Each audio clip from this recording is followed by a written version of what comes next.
Welcome to Samba Samba. Enjoy the video. In this video, I will explain how to make a canvas roll.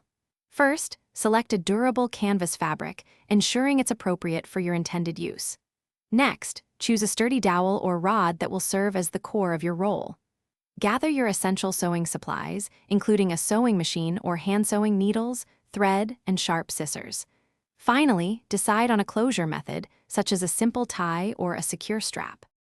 Now, let's prepare your canvas. Measure and cut your fabric to the exact dimensions you need for your roll, adding about 1 inch for hems. Carefully hem all 4 raw edges of the canvas to prevent any fraying and to give it a clean, finished look. A double fold hem works well for durability. Press the canvas flat with an iron before you begin sewing to ensure smooth, even seams. Next, we'll create the pocket for your dowel. Fold over one of the shorter edges of your canvas, about 2 to 3 inches, depending on your dowel's diameter. Stitch this fold down securely, forming a channel. Make sure the dowel can slide in and out easily. This pocket will give your canvas roll its structure. You can also sew on any additional pockets or loops at this stage. Finally, let's add the finishing touches. Carefully slide your dowel into the pocket you've created.